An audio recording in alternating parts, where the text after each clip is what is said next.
Welcome back to another weekend on the Smallholding, or actually they're turning into a bit of a week on the Smallholding now because we are well into May. It's Saturday the 10th of May now, and we have got some beautiful weather ahead of us, which means that we can get out much more on an evening. So we're taking you along for the weeks as well as the weekends on these videos as best we can anyway. You're probably going to have me for the majority of this video because Stephen has got another samey job on, bless him. The fences that he has been putting up already, he is making a start on. This one today, it's not another fence video though, don't worry. We're going to be working in the garden because I've got tons to get out now. The worst of the frosts have passed, or hopefully the last of the frosts have passed. But first of all, let's go and check in on how all the animals are doing. There's your before shot, Stephen. Let's hope by the end of the day it looks a bit better than that. So if you missed our last video, there were a whole load of dead and dying fir trees that were along the edge of this fence. They were leaning onto it pretty much like these couple are here. Snapped the fence and it was just not really workable, and it was something that we've been wanting to get to for a long time.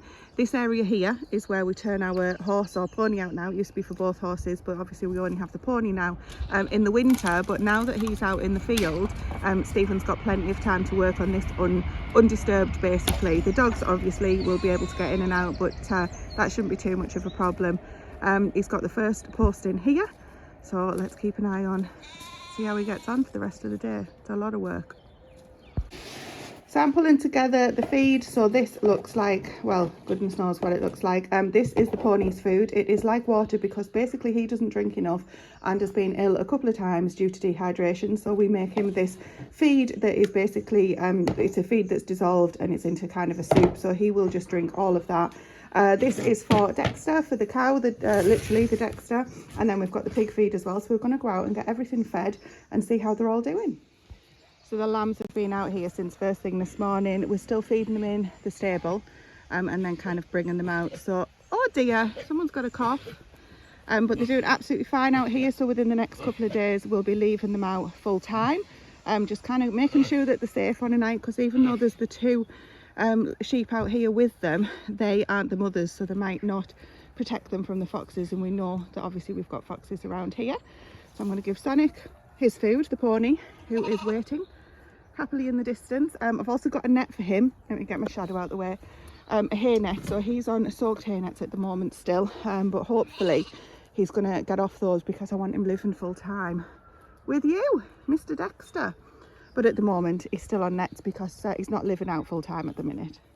Now Dexter's come over because he knows he will be getting some feed as well, and what I'm doing is just feeding them closer and closer together next to the fence. Last night I tried it, and you'll probably see the pony is keeping a very close eye on Dexter, making sure he's not going to steal his food and that he's no threat. So this is how we've been getting them closer and closer.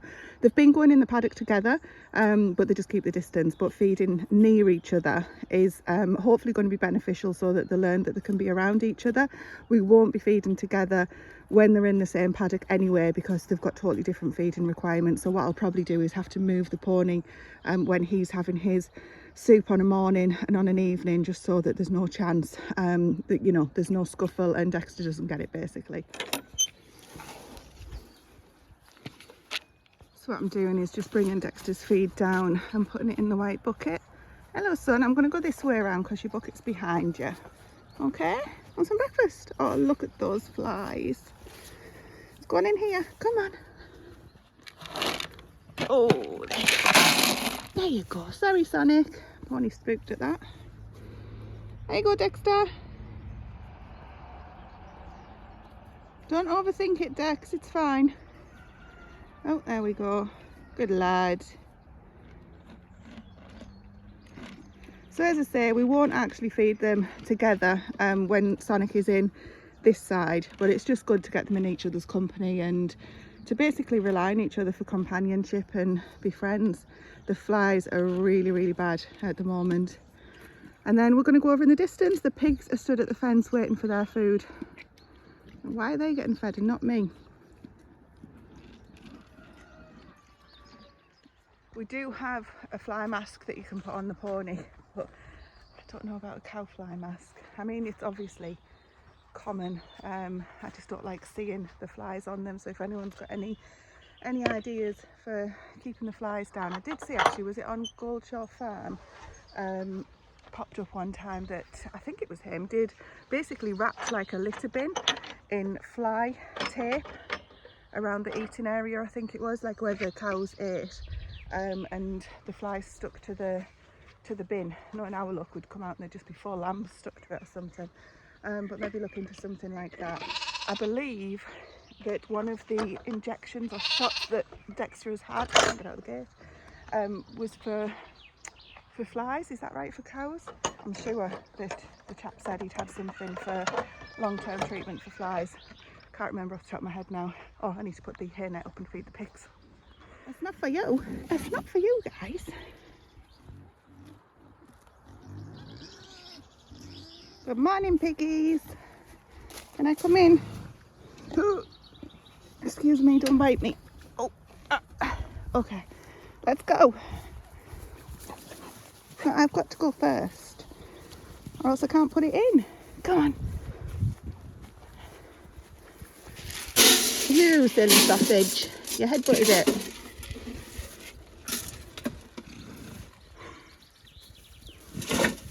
Hey, let him eat. There's always one dominant one, isn't there? Anyway, the pigs are doing absolutely fantastically. Say hi. Hi, guys. Coming on really well. There's nothing left in there. All gone. Do you want some of that food? You've had yours. Boop, boop. The flies are bad. Whew. It's absolutely scorching already and it's only really early. So we're going to go hang that net up for the pony. Be interesting to see if he actually touches it. He has eaten one I put in yesterday. And then once they've all fed, maybe in an hour or a couple of hours, the pony will be going in with Dexter cow. Oh, they're annoying your son. I know. I wish I could help. All gone. And there's a little bit left of Sonic, so I'm just going to leave that for now and head back.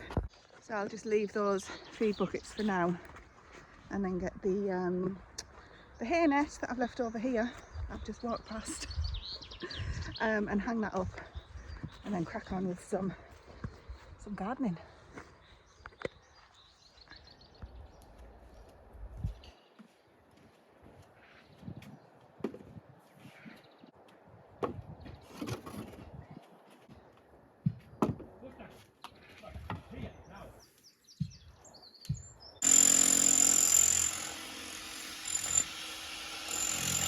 Well, cracking on. Got all the posts dug as deep as I can get them. I'm hitting boulders and all sorts, so I've got them as deep as I can. These are 8-foot posts, so they're in 2 foot. Some of them are a bit deeper than 2 foot. So let's get them all concreted in, leave them for an hour before I start putting the rails on. I've finished today.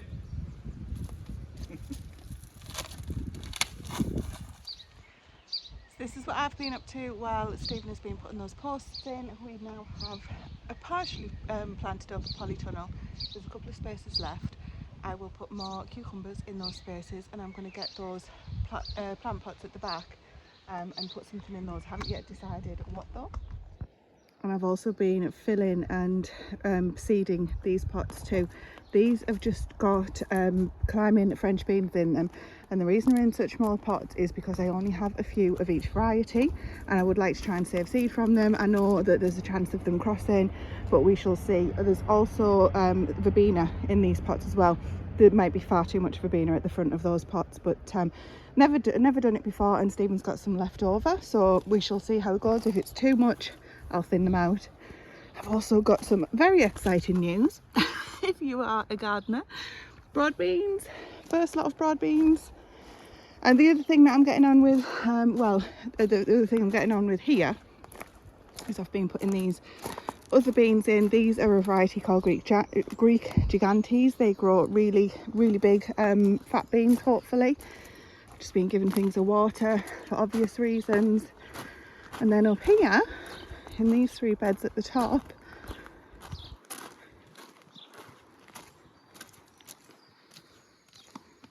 I'm starting to work on this next. So I'm putting sweet peas in between some of the peas that are coming through already, the edible peas.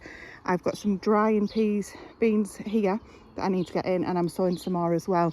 I'm not going to go into detail on everything in this video. I will do that on a separate gardening video, but look at the state of this. All of this needs to come out. This is Jerusalem artichokes, and we just don't want this many. In fact, we don't want any in this area anymore. I'm quite happy to put them in like a bucket or something like that, but these just take over. Warning to everybody, don't plant Jerusalem artichokes in the ground unless you're happy for them to spread like wildfire. And this afternoon I also want to get this bed planted up. So this is going to be my squash bed for the squash that is our absolute favourite. So let's see if we get to that, because it's going to be working in the heat of the day. And although Stephen can work in the heat, I am not very good working in the heat. Well, I'm not very good in the heat, full stop, never mind working in it. It's starting to look absolutely beautiful. Now, if you also watch our gardening videos, or the videos that I tend to do where I just video them and get them straight out nice and quickly, then don't worry, you are not going mad. You might have already seen some of the stuff that I'm talking about in this video that I've already got it done. So it's not the same footage, it's just where I've actually managed to get it done during the week. And this vlog that you're watching now captures the weekend and the rest of the week, whereas the gardening video is a specific point in time. I video them and get them out really, really quickly. So no, you're not going mad, or if you are, it's certainly not because of that. And then on Saturday afternoon, we were so lucky because Stephen knows a chap, or works with a chap who can do sheep shearing, and has very, very kindly offered to come and do them again this year for us. Now, as smallholders, we are so lucky to be able to get someone to come and do them, because generally you'll find that most people will only come out for a decent amount of sheep to do, and especially with only having pet sheep, there's a lot more eyes on the shearer doing that. So thank you to James, who came out and put up with us watching and our two big fat pet sheep that turned out to be even fatter than last year. So even though they're not getting any extra feed, they're certainly piling the weight on, but hey, I can sympathise with that one. So he did a fantastic job. Our ewes are older, especially the bigger one that he's doing now, Nettle. She is about 7, but apparently they can live for a lot longer, so I think she's going to be with us, well, I hope she's going to be with us for a long time to come. And as I say, did an absolutely fantastic job. The barn was roasting hot that day. How he didn't pass out, I have no idea. And I thought, I'm going to grab a time lapse to do what he's doing justice, because we were so impressed. He always does a great job, and it was lucky because he was saying Nettle actually was getting quite a mucky bum on her, and she wasn't very comfortable, so we've got it just in time.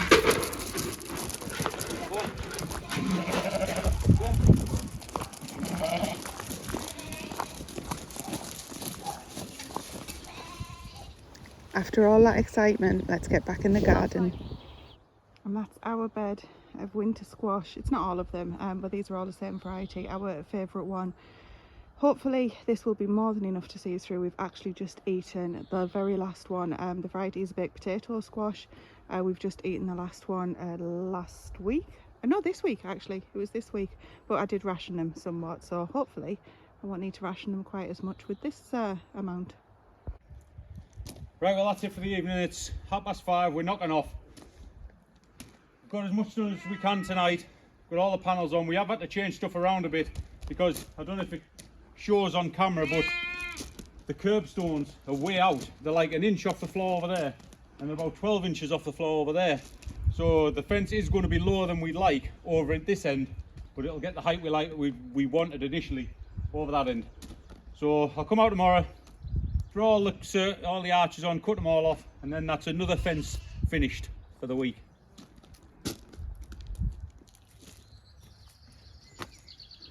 Right, another early start this morning. So finished that last night, and I was going to start arching it this morning, but we are finishing the fence to here. And when I had a quick measure up before I went in last night, the arches weren't, you're probably going to end up with half an arch at this end, which I thought would look a bit crap. So I might as well get the rest of the fence up and then measure it out, and I might do like a 3/4 arch at that side and a 3/4 arch at this side. But we'll get it all up, measure it out and see what it looks like, and then we might titivate that end up and maybe arch around the corner. I don't know yet, we'll see where the arches end. But that's this morning's job, getting it all put together. Just if anyone's wondering why I stopped there yesterday, the actual garden fence ends here, so there was no fear of the dogs getting out. But the reason I just ended there, because that I still had a little piece of fencing just to stop the sheep coming onto the car park on the night, because it was getting on. So I thought I wouldn't get that finished, and I thought I would have had to take this tree out to get it done, but it doesn't look like I'm going to have to. So that's where I've started this morning. I've locked the sheep in the paddock. Mind you, looking down there now, one of the lambs has got out. But that shouldn't be a problem. Anyway, I'll just keep an eye on them in my peripherals while I finish this bit of the fence off. This is ridiculous. I'd have to make a fence. No, check that out.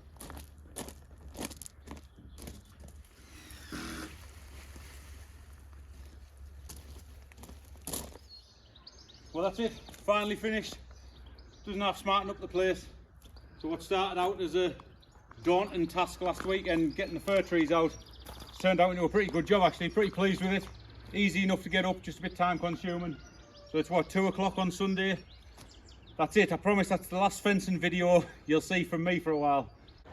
Well, I'd grabbed some Swiss chard to go and feed some of the animals, but look how I found the pigs finishing off what was left in their trough. If you want to keep it all for yourself, then I guess just sitting in it is the only option. Well, one of the jobs for me after work is fences and gates. I've just changed the gate on one of the fences I've just put up because I didn't like the old one that was on. It was a different colour. And the gates, over time, they're all dropping, so you've got to lift them to open them up. So on the new ones that I've put on, they've got these adjusters on the end. So you can adjust them and it'll just pull the gate up, but unfortunately this one is as old as the hills, so when you lift the actual gate, the post moves like forward, so I'm going to try and put a piece of angle iron into the post just to hold that back a bit, and then these are all seized on. So worst case scenario, if that doesn't work, I'll have to get some WD-40 on them and adjust them up somehow, but we'll see if I can get a span around them. That piece of wood, please. What's down there, Redney? What is it? What's down there?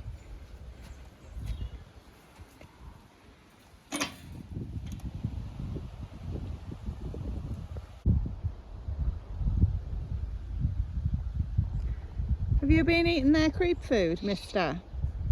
No wonder you can't fit through the gates. Have you seen?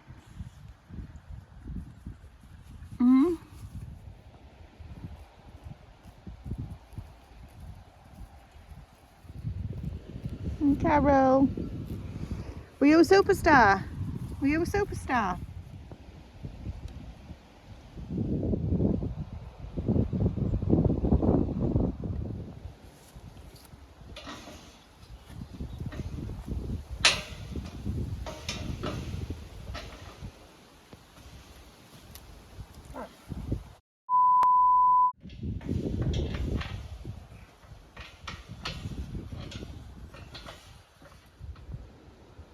Not going the wrong way, are you? I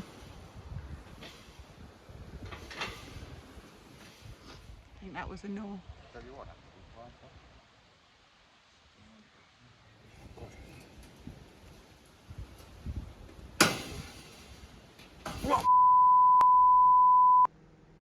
So I need a proper size friggin' spanner, but I haven't got a size that fits this gate.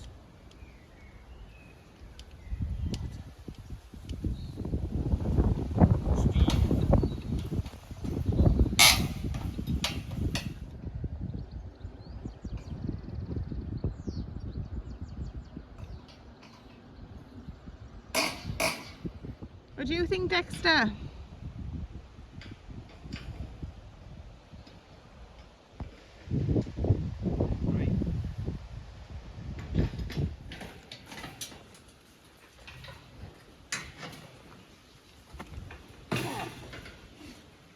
Right, give that a whirl.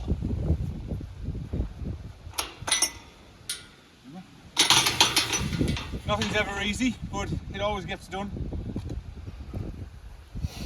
Are you stung to bits? A little bit.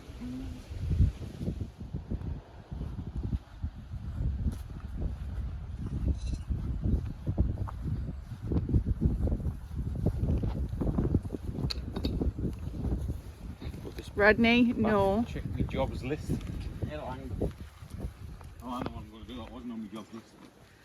What's that? Oh, how are you, Lamberts? How are you, shift? And you, come on. Come on, shift. Too comfy. Good lad. What job? What? What job? There wasn't any jobs list. I'll tell you. Why?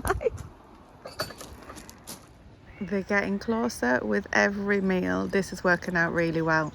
Now, I had no idea what Stephen was talking about in that last clip until he went inside and started making something, and this is what he was making.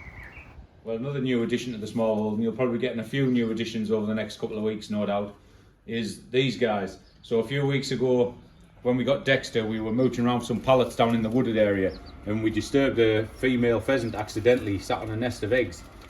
Anyway, over the next couple of days, we went down and checked, and she never come back, so she'd abandoned the nest. So Grace, being Grace, couldn't see him go to waste or be took by any predators or whatever. She brought them up. We put them in the incubator, and a few weeks later, here we have 6 little healthy pheasant chicks. So we're going to try and raise them up, get them strong, get them healthy, and then hopefully reintroduce them back into the wild. That brings us to the end of another week on the Smallholding. Thank you very much for watching, guys.